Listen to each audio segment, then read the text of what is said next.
A very good morning, friends. This is You to Study channel, and I am Harleen Bhardwaj back with a new video. Actually, the second part of Assistant Secretary video, जिसका मैं full syllabus complete करवा रही थी.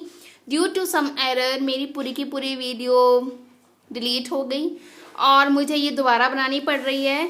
मैं parts में डालूंगी और please like share subscribe and comment. और हमने एक नया क्रैश कोर्स शुरू किया है इकोनॉमिक्स के ऊपर, जो कि मेरी फ्रेंड साधना देवी चौहान ने शुरू किया है. बहुत अच्छे से हर एक टर्म्स को एक्सप्लेन किया है. क्रैश कोर्स है HSSC और HPSC जितने भी एग्जाम्स आने वाले हैं सबके लिए बहुत ज़्यादा इम्पॉर्टेंट है. तो प्लीज़ आप मेरे चैनल को सब्सक्राइब कर लीजिए और उस वीडियो को ज़रूर देखिएगा. ठीक है, हम किस में थे, हम विंग 5 कर रहे थे अपनी, और जो 5 विंग्स मेन होती है, और उसमें मैंने मार्केटिंग एंड एनफोर्समेंट कंस्ट्रक्शन को कंप्लीट करवा दिया था. अब मैं आ गई हूँ एडमिनिस्ट्रेटिव सेटअप पे.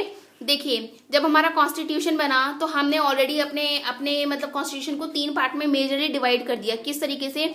3 बॉडीज बना दी. देखिए, एक तो होगी लेजिस्लेटिव, एक होगी मतलब लेजिस्लेटिव होगी, उसी के अंदर हमारा एडमिनिस्ट्रेशन आ जाएगा, फिर हो जाएगा जुडिशरी आ जाएगा. तो ये क्यों हुआ? ये एडमिनिस्ट्रेशन का मतलब क्या होता है कि जब हम किसी पर नजर रखें तो हर एक काम पर जो नजर रखी जाएगी वो किसके द्वारा रखी जाएगी? सेक्रेटरी बोर्ड के द्वारा. किसके द्वारा रखी जाएगी? सेक्रेटरी बोर्ड के द्वारा. उस सेक्रेटरी बोर्ड के अंदर क्या होता है कि उसको बोलते हैं हम हेड ऑफ द ऑफिस, और उसके नीचे एडमिनिस्ट्रेटिव ऑफिसर्स काम करेंगे या सुपरिटेंडेंट्स काम करेंगे. Last second is the accounts. देखिए, इंफ्रास्ट्रक्चर में कितना पैसा खर्च हो रहा है, कहाँ नहीं हो रहा है, इस कमेटी को ग्रांट जा रही है, इस मंडी को ग्रांट जा रही है, नहीं जा रही है, तो ये सब कौन संभालेगा? Chief controller of finance and accounts. देखिए, बोल्ड बहुत ज्यादा रही हूँ लेकिन लिखा हुआ बहुत कम है. कॉपी पेन उठा लीजिए, बैक फॉरवर्ड करके जितनी बार देखनी उतनी बार देख लीजिए. ओके, 5th पार्ट ध्यान से सुनिएगा. इंक्वायरी है. इंक्वायरी प्रोड्यूसर कर जाएगा, कंज्यूमर कर लेगा, हर कोई इंक्वायरी कर सकता है, और उसका हेड कौन होगा? इंक्वायरी ऑफिसर होगा. अब देखते हैं ये किस तरीके से डिवाइडेड होता है. ऊपर एक हेडक्वार्टर है, नीचे क्या है? जोनल ऑफिस है, और जोनल ऑफिस के बाद क्या है कि जोनल ऑफिस के अंडर डिस्ट्रिक्ट आ रहे हैं. ठीक है, और जो जोनल ऑफिस के अंदर डिस्ट्रिक्ट आ रहे हैं, और उसके अंदर मार्केट कमेटी, जो कि मंडी लेवल पे हर एक कमेटी है. ठीक है, अब मैं इसके अंदर आपको बता देती हूँ एक बात कि इन सब का जो ब्यौरा है कि कैसे ई मंडियों को संभाला जाएगा हरियाणा में, वो सब किसके द्वारा हो रहा है? हार्ट्रॉन के द्वारा. किसके द्वारा हो रहा है? हार्ट्रॉन के द्वारा. आप आई होप आप मेरी बात अच्छे से समझ गए होंगे. देखिए, जो हार्ट्रॉन है ना, वो हमारे गवर्नमेंट ऑफ हरियाणा की अपनी ऑफिशियल इलेक्ट्रॉनिक्स मेंटेन करने वाली, जो कंप्यूटर एप्लीकेशंस पे काम करती है, वो वेबसाइट है, वो साइट है. तो ये हमारा सब कुछ मैनेज करती है. ठीक है, तो ये प्रोसेस करेगी इन सबको. अब मैं हेडक्वार्टर के बारे में शायद बता भी चुकी हूँ, मैं दोबारा बता देती हूँ कि देखिए, मुझे 2 डॉक्यूमेंट्स मिले. एक में हेडक्वार्टर आया चंडीगढ़, तो यानी ये जब बना ना HSAMB 1969 में, तब इसका हेडक्वार्टर चंडीगढ़ रखा होगा. लेकिन फिर क्या हुआ कि ड्यू टू सम चेंजेस आए और उसके बाद उसको पंचकुला चेंज कर दिया. If the question comes then headquarter will be the Panchkula. ठीक है, आप किसको टिक करोगे? पंचकुला को टिक करोगे. ओके, मैं थोड़ा सा एक्सप्लेन कर देती हूँ कंस्ट्रक्शन विंग को, जो कि थोड़ा सा इंपॉर्टेंट पड़ जाता है.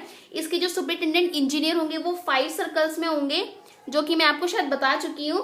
और इसके जो 3 जोन्स है मेनली जोनल एडमिनिस्ट्रेटर के, वो करनाल, गुड़गांव और हिसार में पड़ते हैं.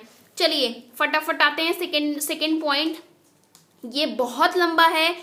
पहला पॉइंट देखिए, फार्मर्स वेलफेयर स्कीम. फार्मर्स माने किसान, वेलफेयर मतलब उनके भले के लिए स्कीम लागू की गई. हरियाणा क्या है? कृषि प्रधान राज्य है. अगर वो अपने किसानों की हेल्प नहीं करेगा तो किसकी करेगा? सोचने की बात तो यही है. तो उनके लिए वेलफेयर के लिए बहुत सारी स्कीमें आई है, लगभग सारी कवर करवा दूंगी, बस बने रहिए. पहली, आइए सबसे शुरुआत करते हैं 10 करोड़ के सवाल पे, जो कि मिलने वाले नहीं है किसी को भी, ना आपको ना मुझे. तो सबसे पहली जो है वो है कृषक उपहार योजना. देखिए, गिफ्ट कूपन्स के थ्रू बनेगी. कृषक उपहार योजना गांधी जयंती पे शुरू कर दी गई, सन 2000 में कर दी शुरू. अब क्या था इसका जो मेन उद्देश्य था, ये था कि फार्मर्स जो थे ना, किसान, उनको एनकरेज करना था. किस चीज के लिए एनकरेज करना था? कि वो अपने प्रोडक्ट्स को, उन्होंने जो उगाया है उसको कहाँ लेके आए? मंडियों में लेके आए. क्या करते थे किसान?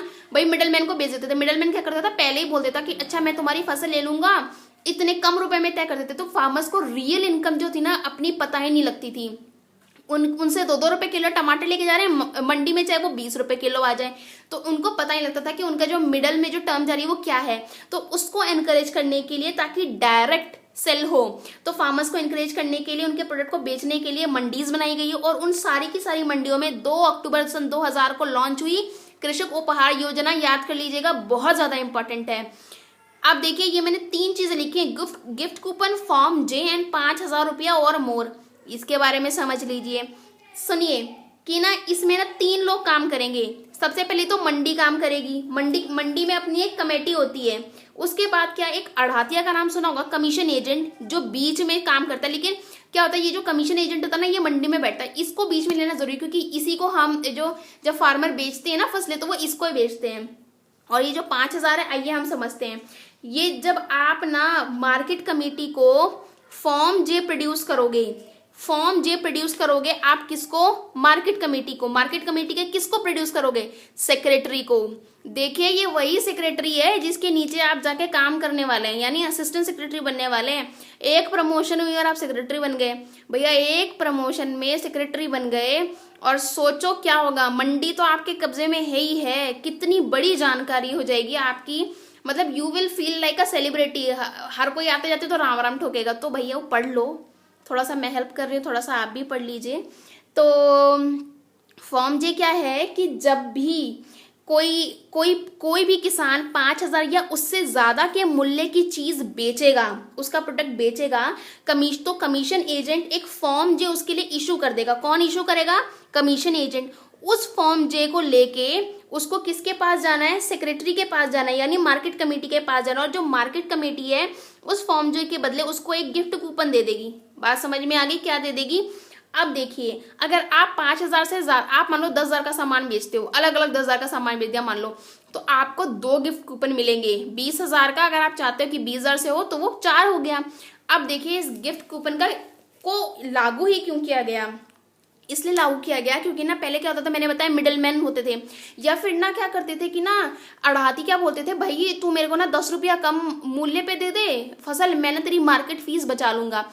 मैं आगे मार्केट फी के बारे में, बहुत बड़ा चैप्टर है ये, लेसन थोड़ा सा बन जाता है 10 मिनट का, तो मैं आपको समझाऊंगी मार्केट फी भी कितनी है, इतनी ज्यादा भी नहीं है। तो क्या है, इस चेक का मतलब है ना, देखिए बहुत मतलब होते हैं इस चेक का। चेक मतलब ठीक करना, या चेक मतलब देखना, तो इस चेक का मतलब होता है रोकना। इवेजन मतलब धांधली करना या फिर पैसे को बचाना। तो क्या ये जो पैसे मार्केट फी का इवेजन कर लेते थे ना, जैसे टैक्स इवेजन सुना होगा, टैक्स नहीं देना, तो उसको रोकने के लिए ये कृषक उपहार योजना लाई गई। क्योंकि देखिए, अगर वो फसल बेचेगा तो सरकार के पास मार्केट फी आएगी, मार्केट फी आएगी तो सरकार को फायदा होगा। अब और सुनिए, हर ड्रॉज होंगे, ड्रॉ में क्या होगा कि कोई बड़े लोग को बुला दिया, या फिर मान लो सेक्रेटरी या फिर किसी को भी बुला लिया। डिस्ट्रिक्ट वाइज इसके ड्रॉ होंगे। ड्रॉ में क्या होता है भाई, एक जगह होती है, उसके अंदर आप सारी पर्चियां डाल देते हो, जितने भी किसान होते हैं निकल जाते हैं। जिसका भी आएगी पर्ची हाथ में आएगी, उसके नाम का कृषक उपहार योजना निकल गई। अगर आपके पास 4 कूपन थे, आपके ना मान लो बहुत सारे इनाम निकलते हैं, तो अगर 2 इनाम निकल गए तो उनमें से सिर्फ एक ही आपका होगा जिसका मूल्य ज्यादा होगा। ठीक है, और ये डिस्ट्रिक्ट वाइज निकलता है। और ये क्या होता है, हाफ ईयरली। हाफ ईयरली का मतलब साल में 2 बार। क्या, साल में 2 बार। ओके, अगर आप लोगों का मतलब जो फेमस है उनका इनाम निकलता है कृषक उपहार योजना में, तो क्या होगा, क्या मेन चीज होगी कि ना सबसे पहली बात मैंने बता दिया, हाफ ईयरली होता है, मतलब साल में 2 बार ड्रॉ निकलेगा। और ड्रॉ क्या होगा, डिस्ट्रिक्ट वाइज ड्रॉ होगा।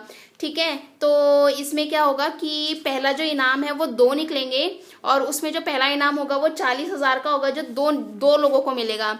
सेकंड क्या है कि सेकंड प्राइज जो होगा 25,000 का होगा, और वो 8 लोगों के लिए निकलेगा। और जो तीसरा प्राइज होगा वो 10,000 का होगा, वो 12 लोगों के लिए निकलेगा। देखिए, ये जो प्राइज है ना, ये मनी नहीं देंगे, उनको पैसा नहीं देंगे, उसकी जगह वो क्या देंगे, एग्रीकल्चर इम्प्लीमेंट्स। ये एग्रीकल्चर इम्प्लीमेंट्स क्या होते हैं, वो चीजें जो खेती बाड़ी करते वक्त काम आए, जैसे कि क्या, जैसे ट्रैक्टर की ट्रॉली हो गई, प्लॉ हो गया, मतलब गंडासा हो गया, थ्रेशर हो गया, पेस्टिसाइड हो गए, फर्टिलाइजर हो गए, तो उस मूल्य का उनको वो सामान दे दिया जाएगा। टोटल 27 लिस्ट है उनके पास इन सब चीजों की।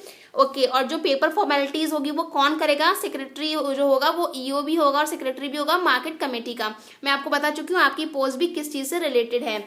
आइए जी, दूसरे नंबर की फार्मर की उस पे लगते हैं कि फार्मर्स की असिस्टेंस के लिए कौन कौन सी प्रणाली निकाली है। तो जो अगली है वो है फाइनेंशियल असिस्टेंस। फाइनेंशियल असिस्टेंस मतलब आर्थिक रूप से सहायता करना। देखिए असिस्टेंस का मतलब क्या होता है कि आप जब सहायता करें जब वो सामने वाला बंदा बहुत ज्यादा जरूरत में हो।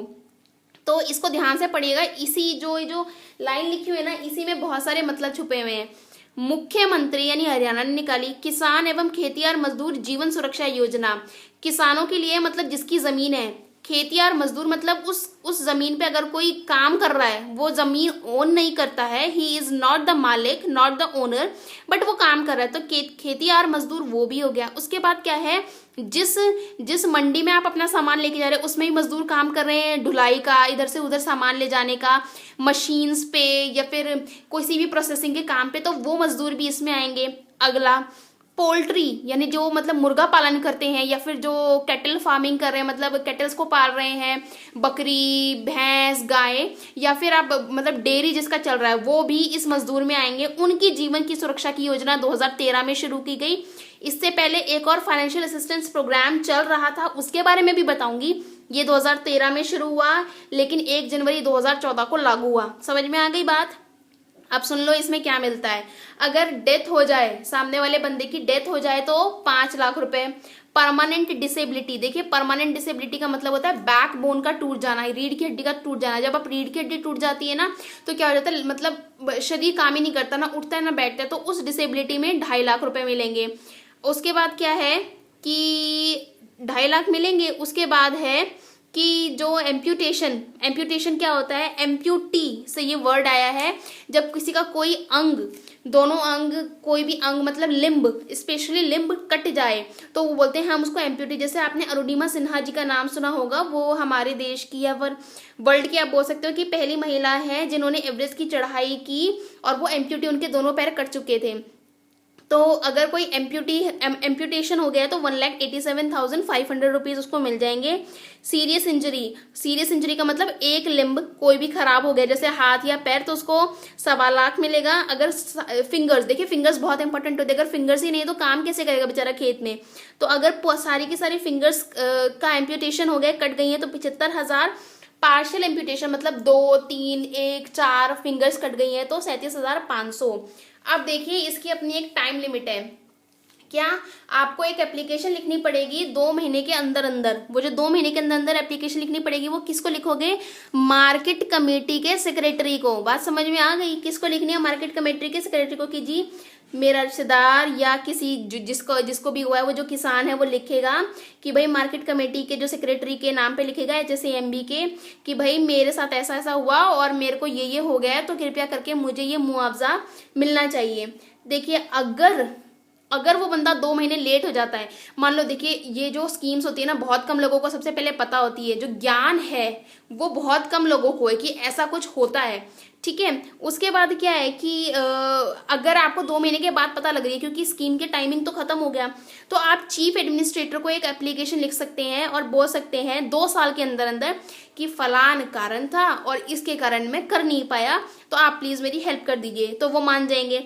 और अगर चेयरमैन अगर 2 साल से भी ऊपर हो जाए, तो प्लीज ये जो एप्लीकेशन होगी वो किसको लिखी जाएगी, चेयरमैन को लिखी जाएगी। अब ना इसके बाद में कौन सी स्कीम यूज कर रही हूँ, शुरू कर रही हूँ, जो इससे पहले जो स्कीम थी ना, ये तो क्या 2014 में लागू हुई, इससे पहले जो स्कीम थी उसका भी नाम सेम था, लेकिन ये खेतिहर मजदूर ऐसा नहीं था, उसको बोलते थे special assistance to victims during agriculture operation and pursuit, मतलब एग्रीकल्चर ऑपरेशन करते वक्त, लेकिन उसके अंदर भी poultry farming and dairy farmers include थे।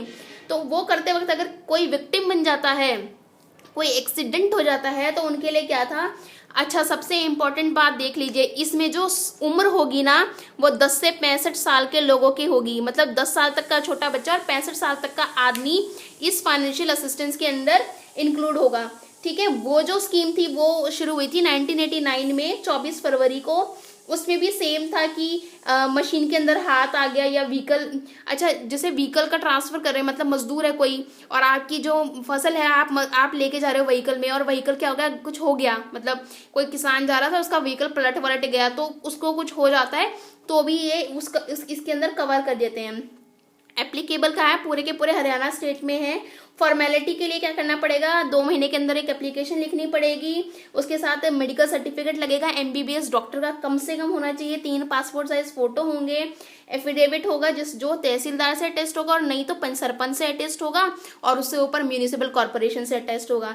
आई होप ये आपको क्लियर हो चुका है। देखिए आज आपको थोड़ा सा मेरा रंगीन लग रहा होगा, ये जो बोर्ड है मेरा व्हाइट बोर्ड, कोई बात नहीं, हैप्पी होली, और बस पढ़ लीजिए आप, ठीक है। ये मेरे बहुत सारे कलर्ड पेन बस चलने के लिए मना कर रहे थे बार बार, तो बड़ी मुश्किल से चला रही हूँ, ठीक है। आइए तीसरे नंबर की स्कीम शुरू करते हैं और इसका नाम है इनपुट स्कीम। इनपुट का मतलब देखिए, आप इनपुट आउटपुट पढ़ते हैं हम कंप्यूटर में, और कंप्यूटर में इनपुट क्या बोलते हैं, जब आप रॉ मटेरियल डालते हो ना, रॉ इन्फॉर्मेशन डालते हो तो उसे इनपुट बोलते हैं। तो ऐसे ही जब इनपुट का मतलब क्या हुआ, अगर आप खेती बाड़ी करते हैं तो आपको क्या क्या चाहिए, बीज चाहिए, फसल चाहिए, फर्टिलाइजर चाहिए, सॉरी फसल नहीं चाहिए, फर्टिलाइजर चाहिए, मिट्टी चाहिए, एक अच्छी जमीन चाहिए, सबसे इंपॉर्टेंट बात। तो ये सब कैपिटल है स्टार्टिंग में जो आप इनपुट करोगे।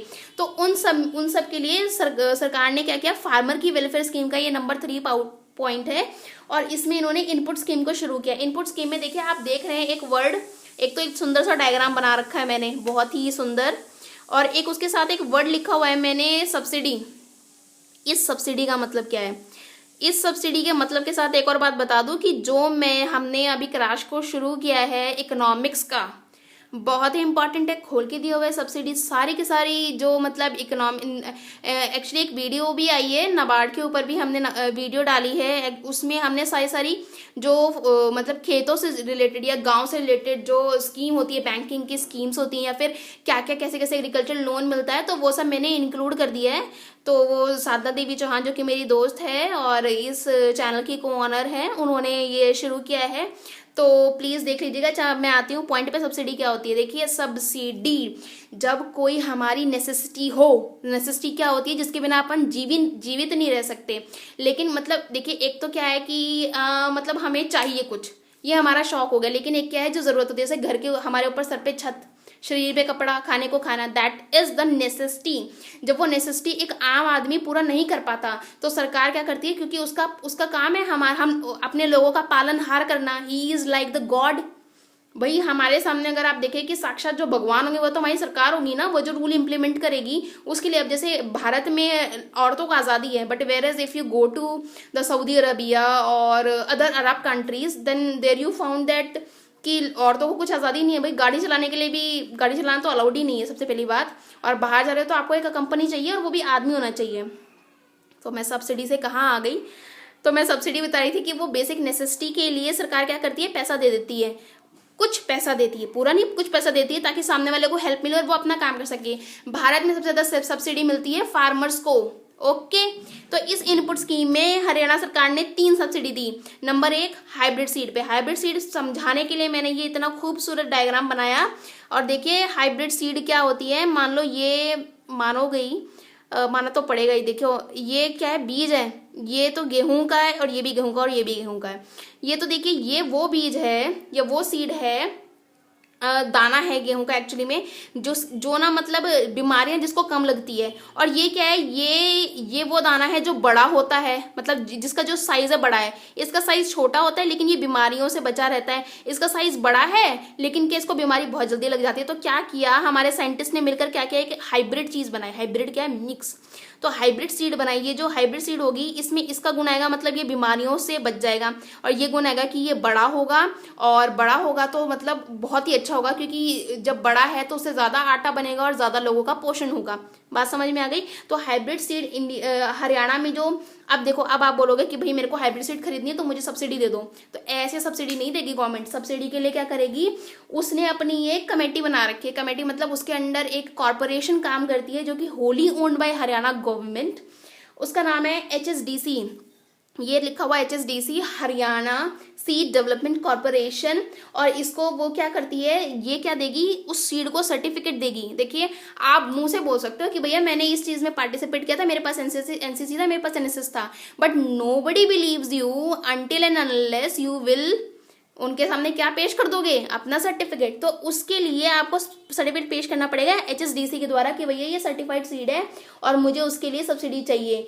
इसके लिए 1 करोड़ रुपए की ग्रांट दे रखी है हरियाणा सरकार ने, जो कि हर साल वेरी करती रहती है। इक्विपमेंट की भी ग्रांट है 112 लाख की, यानी 1 करोड़ 12 लाख की। और ना एक ऑर्गेनिक एग्रीकल्चर प्रोड्यूस है, उसके लिए भी देता है, वो प्रमोट करता है। ऑर्गेनिक का मतलब क्या होता है कि जब आप फर्टिलाइजर्स का बहुत कम यूज कर रहे हैं, ठीक है, तो या फिर आप मतलब देसी फर्टिलाइजर यूज कर, जैसे काउडंग हो गया, तो उसका यूज कर रहे हैं, तो इसके लिए क्या है कि हरियाणा सरकार इसको प्रमोट करिए। नंबर 2, जल्दी से आते हैं जिप्सम पे। जिप्सम पे सब्सिडी क्यों है और कैसे है? देखिए, जिप्सम वो न्यूट्रिएंट है, आप बोल सकते हो, वो है जो हमारी जब सॉइल बहुत ज़्यादा यूज़ हो जाती है तो वो अल्कलाइन हो जाती है। तो अल्कलाइन सॉइल को ट्रीट करने के लिए, उसको सही करने के लिए, उसको फर्टिलिटी को दोबारा बरकरार रखने के लिए हम जिप्सम को क्या कर देते हैं, सॉइल में अप्लाई कर देते हैं, जिससे क्या होती है, उसकी जो फर्टिलिटी जो पावर है वो वापस से आ जाती है। याद रखिए कि अगर आप खाना खा रहे हैं ना, तो खाना एक लिमिट तक आपके लिए अमृत है, लेकिन अगर आप उसको पार कर गए ना, वो मतलब एकदम बस खाते गए तो वो जहर बन जाएगा। तो जिप्सम के साथ कुछ ऐसा होने लगा। क्या किया कि बहुत ज़्यादा फसल करने के लिए हमने क्या किया, जिप्सम को इतनी बुरी ढंग से यूज़ करने लग गए कि क्या है, जो हमारे न्यूट्रिएंट्स थे ना वो सारे खत्म हो गए, जो एसेंशियल न्यूट्रिएंट्स थे। तो इसके लिए क्या किया, जिप्सम से मतलब तंग आकर हमारे गवर्नमेंट ऑफ इंडिया ने इसकी जो सब्सिडी थी बेहद कम कर दी। लेकिन हरियाणा की जो सॉइल है वो एल्कलाइन बहुत ज़्यादा है, तो उसके लिए हरियाणा सरकार ने बोला कि ओके, मैं आपको असिस्टेंस दूंगा। तो वो जिप्सम पे सब्सिडी दे रही हैं, 1 करोड़ की ग्रांट इस पे भी है। तीसरी क्या है, HSDC के लिए वर्किंग कैपिटल। देखिए, कैपिटल 2 प्रकार की होती है, एक तो होती है फिक्स कैपिटल, एक होती है वर्किंग कैपिटल। हाँ, इकोनॉमिक की वीडियो देख लेना इकोनॉमिक्स की, और बाकी मैं थोड़ा सा आइडिया दे देती हूँ। आपने जब इंफ्रास्ट्रक्चर डेवलप कर दिया, जब आपने कुछ बना दिया, तो वो हो गई कैपिटल। लेकिन उसके साथ साथ आपको कुछ काम भी तो करना पड़ेगा ना, मतलब उसके लिए पैसा भी तो चाहिए। जैसे दुकान खड़ी कर दी तो वो हो गई फिक्स कैपिटल, लेकिन दुकान के लिए सामान भी तो लाना पड़ेगा, तो वो हो गई वर्किंग कैपिटल। तो हरियाणा सीड डेवलपमेंट कॉर्पोरेशन है ना, हर साल 5 करोड़ रुपया हरियाणा इसको देती है, एक इंटरेस्ट पे 6% पर एनम पे। 15 अप्रैल को रिलीज करती है और 15 दिसंबर को, उसी साल की 15 दिसंबर को उसे अमाउंट वापस मिल जाता है। कितना? 5 करोड़। वो 5 करोड़ का क्या करती है, अच्छी सीड जो है डेवलप करती है, और 15 अप्रैल को रिलीज होगा वो ये अमाउंट 5 करोड़, और 15 दिसंबर को उसको वापस मिल जाएगा। ओके, तो चलिए अब हम नंबर 4 पर आ गए हैं, और इस स्कीम का जो नाम रखा गया था, मार्केट असिस्टेंस रखा गया था, कि कैसे हरियाणा सरकार मार्केट में असिस्टेंस दे रही है, मार्केट के थ्रू हेल्प कर रही है। एक बात मेनली क्या है ना, हरियाणा कृषि प्रधान देश, आपको पता ही, हमारे यहाँ पे चावल उग रहा है, गेहूं उग रहा है, कॉटन उग रहा है, मतलब कपास उग रहा है, अच्छे ढंग से उग रहा है। तो उसके लिए हमें इतनी मार्केट असिस्टेंस की जरूरत नहीं, जितना हम जब नई चीज़ लाते हैं, जैसे खुम्बी हो गया, जैसे वेजिटेबल्स हो गया, जैसे फ्लावर हो गया, जैसे फ्रूट हो गया, ठीक है, फल फूल सब्जियां। तो इनके लिए क्या हुआ कि उन्होंने पर डिस्ट्रिक्ट वाइज कि इस महीने इस डिस्ट्रिक्ट की हेल्प की जाएगी, इस महीने या फिर इस 6 महीने इस डिस्ट्रिक्ट की हेल्प की जाएगी, और फार्मर्स का क्लस्टर बनाया। क्लस्टर मतलब ग्रुप ऑफ फार्मर्स, जैसे कि लगातार 5 गांव एक ही फूल उगा रहे हैं, तो उनको क्या किया, सरकार ने चुन लिया और बोला कि ठीक है, हम आपको मार्केट असिस्टेंस देंगे। तो ये सब पायलट बेसिस पे होता है। 2 करोड़ सब हेड इसको उन्होंने वो दिया, पैसा दिया, और सेलेक्टेड क्रॉप्स पे होता है। तो सबसे पहले इन्होंने कैसे असिस्टेंस दी, जैसे सबसे पहला असिस्टेंस इन ट्रांसपोर्टेशन में असिस्टेंस कैसे कि जैसे कि मान लो फल है, ठीक है, फल या फिर फूल मान लीजिए, फूल एक अच्छा उदाहरण है। अब आप एक बताइए कि ना, सूरजमुखी का फूल है, अब मुझे खरीदना है, तो अब मुझे फूल चाहिए, लेकिन मुझे आधे, जब तक मेरे पास फूल पहुंचेगा उसकी ना, मतलब अगर उसमें 6 पत्तियां हैं तो 3 तो पत्तियां गिरी जाएंगी, क्योंकि हम उसको हैंडल करना नहीं जानते कि हाउ टू हैंडल इट।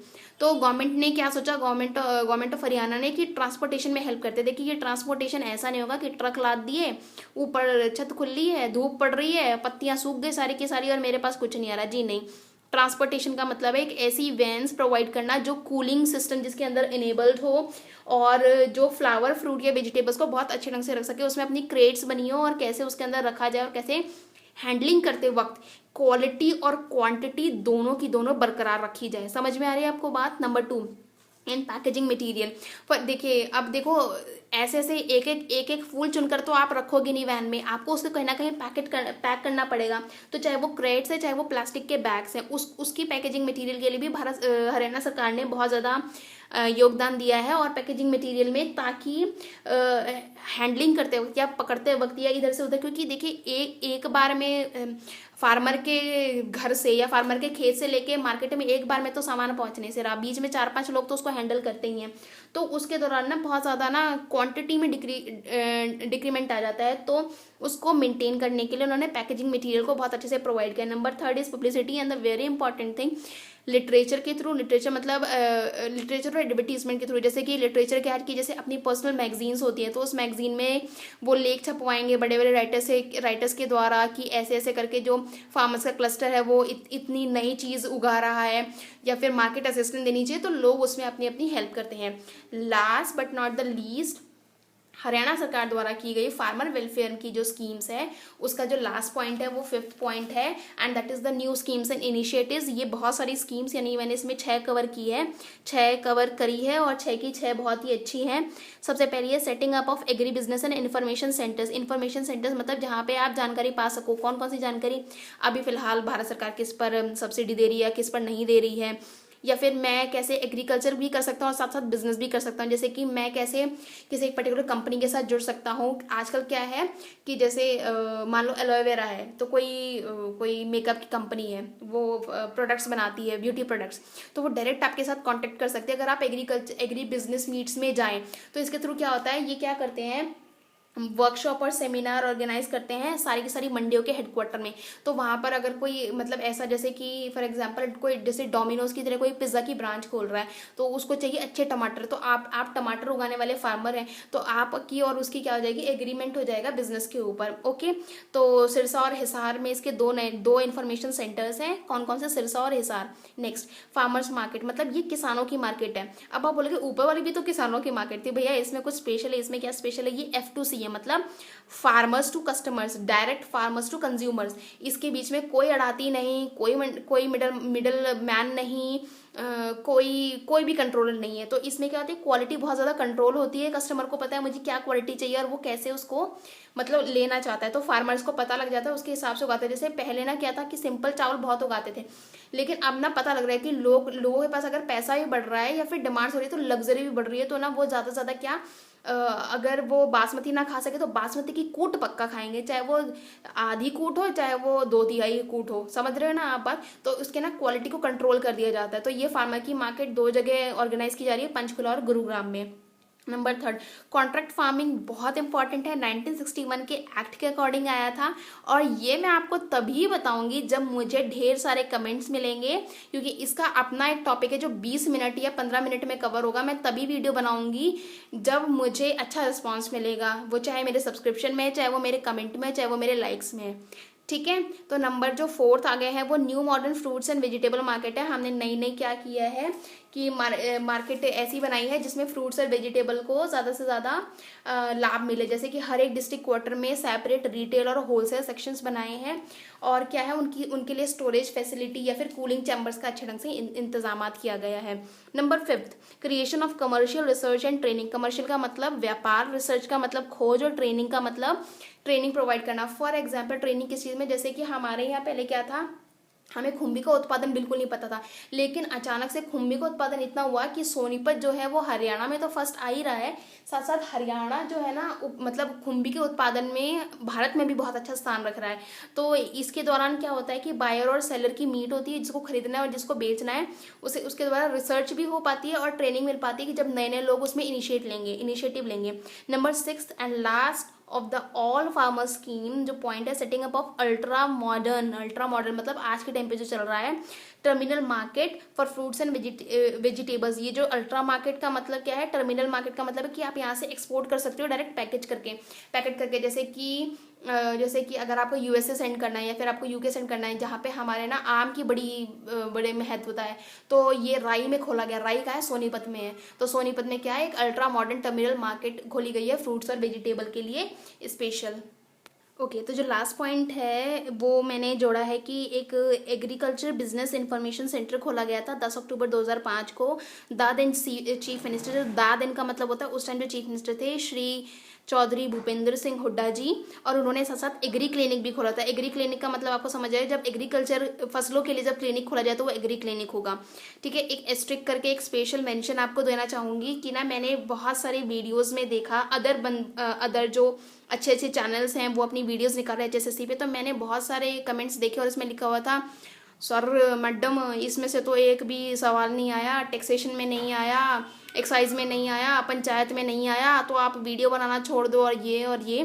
तो भैया ये हमारी गलती नहीं है। अगर उन्होंने बोला है कि सब्जेक्ट रिलेटेड इन्फॉर्मेशन आएगी and we are providing you, तो प्लीज़ अगर आप किसी का सम्मान नहीं कर सकते, किसी को बढ़ावा नहीं दे सकते, किसी को प्रोत्साहन नहीं दे सकते, तो डोंट क्रिटिसाइज, ठीक है। अगर ये अभी काम नहीं आ रहा है तो आगे चल के क्या इंटरव्यू में काम आएगा? आप तो ये सोच के बैठे हुए कि जैसे हमारा तो सिलेक्शन ही नहीं होना, सिलेक्शन होगा ये इंटरव्यू में तो पूछेंगे ना। तो प्लीज़ समझदारी से काम लेना चाहिए। अगर आपको कोई पढ़ा रहा है तो रिस्पेक्ट हिम और हर ऑलवेज, ओके।